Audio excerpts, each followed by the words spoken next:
Hi,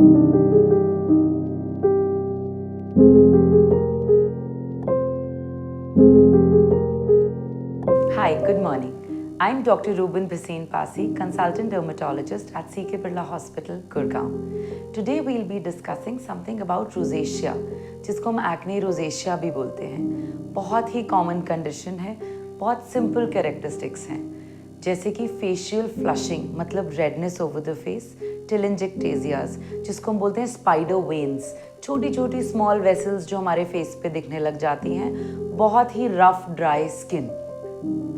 इसके कुछ different types होते हैं. इन 4 टाइप्स हैं: एरिथेमोटेलेंजिएक्टेटिक, पैप्युलोपस्ट्युलर, फाइमेटस और ऑक्यूलर. ये 4 टाइप्स हैं. इसमें मेजरली पेशेंट कंप्लेन करते हैं कि रेडनेस बहुत ज़्यादा रहती है, बर्निंग और रफ स्किन रहती है. अब हम इसको डायग्नोस कैसे करते हैं? So the major diagnostic criteria are fixed centrofacial redness. What does that mean?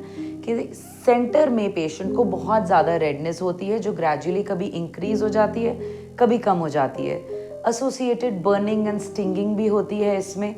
कभी कभी फाइमेटस चेंजेस आने लग जाते हैं, मतलब क्रॉनिकली अगर रेडनेस और इशू पेशेंट को रहता है तो नोज़ की टिप के स्किन पे और टिप के टाइप में चेंजेस आने शुरू हो जाते हैं. So we call them phymatous changes.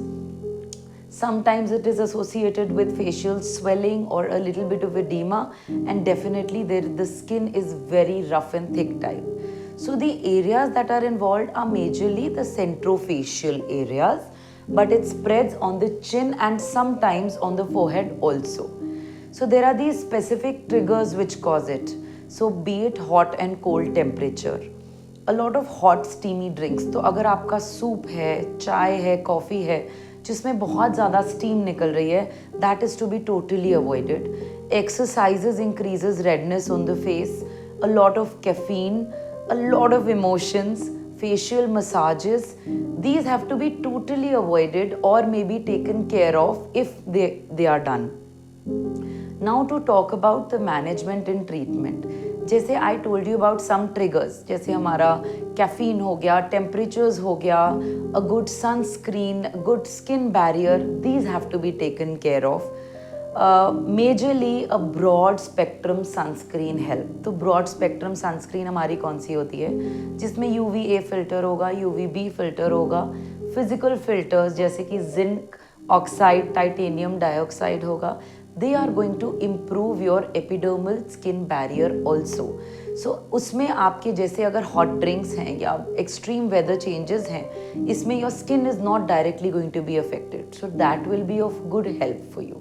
So when we talk about the treatment, sunscreens are very very helpful. Why? Sunscreens में UVA filter है, UVB filter है, physical filters, these are all a component of a broad spectrum sunscreen. तो physical filters में titanium dioxide है, zinc oxide है, ये आपकी skin पे एक लेयर बनाएगा ताकि आपका एपिडर्मल बैरियर बचा रहे. अगर एक्सट्रीम वेदर चेंजेस हैं जैसे कि hot and cold weather, that is going to be protected by your sunscreen. There are certain lasers जैसे IPL लेज़र नाम की चीज़ होती है. They help, they improve in dermal connective tissue, क्योंकि इस कंडीशन में कनेक्टिव टिश्यू डिक्रीज हो जाता है, तो कनेक्टिव टिश्यू डेफिनेटली इम्प्रूव करता है. एंड मेजरली जैसे हमने सनस्क्रीन में भी बात किया, एपिडर्मल स्किन बैरियर को इम्प्रूव करता है. कुछ ऐसी मेडिकेशंस हैं हमारे पास जो हमारी रेडनेस को कम करेंगी, आपका बैरियर इम्प्रूव करेंगी, और जो रेगुलर हमारे को ये रोजेशिया हो रहा है और प्रॉब्लम्स हो रही हैं, इनको बचाएंगी. कुछ पेशेंट्स में सिर्फ एक्ने लाइक लीजन्स होती हैं कि छोटे छोटे छोटे रेड एक्ने आने लगते हैं फेस पे. For them, we say that you have to use a sunscreen and certain medicines. We have to totally avoid the triggers, and something that is really helpful is a PRP or a biotherapy. In that is a monthly procedure. We do it for minimally 3 to 4 months, and that really helps in thickening your skin and improving the epidermal barrier. Thank you so much.